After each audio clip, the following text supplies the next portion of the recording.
સંકષ્ટ ચતુર્થી વ્રત કરવાની વિધિ તથા નિયમો. પ્રત્યેક માસમાં ચતુર્થી બે હોય છે.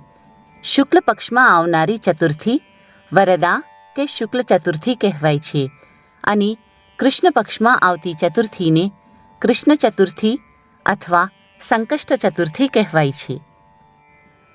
સંકષ્ટ ચતુર્થી વ્રત કરનારે પ્રાતઃકાળે ઉઠી સ્નાનાદિથી પરવારી આખો દિવસ શ્રી ગણેશજીનું સ્મરણ કરવું. વ્રત કરનારે તે દિવસે સંપૂર્ણ ઉપવાસ કરવો.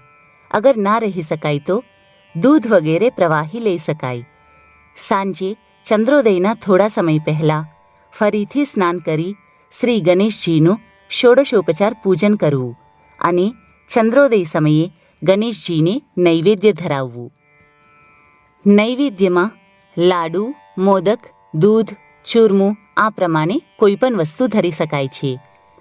તે દિવસે ઇષ્ટમંત્ર કે ગણેશ મૂળ મંત્ર ઓમ ગમ ગણપતયે નમઃ નો જાપ કરવો. બની શકે તો ગુગળ, ઘી, દુર્વા અને લાડુનો દશાંશ હોમ કરવો. શ્રી ગણેશજીને પૂજનમાં દુર્વા, લાલ કરીન, આંકડો, શમી, ચંપો, માલતી, કેવડો, ધતુરો કે ગુલાબ વગેરે પુષ્પ ચઢાવવા. બની શકે તો 108 કે 1008 દુર્વા શતનામ કે સહસ્રનામથી ચઢાવવા. ત્યારબાદ સંકષ્ટ ચતુર્થી વ્રતકથા વાંચવી અથવા સાંભળવી.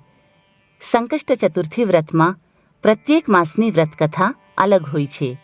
તેથી જે માસમાં સંકષ્ટ ચતુર્થી વ્રત કરતા હોય એ માસની વ્રતકથા વાંચવી અથવા સાંભળવી. ત્યારબાદ આરતી, મંત્ર પુષ્પાંજલિ, પ્રાર્થના ઇત્યાદિ કરી ચંદ્રનું પૂજન કરવું અને પછી ભોજન કરવું.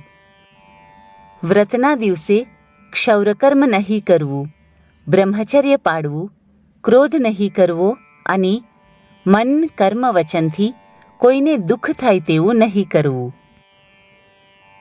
વ્રતીએ પાંચમના દિવસે પારણા કરવા અને શક્તિ પ્રમાણે બ્રહ્મભોજન કરાવવું અથવા યોગ્ય વિપ્રને સીધું આપવું.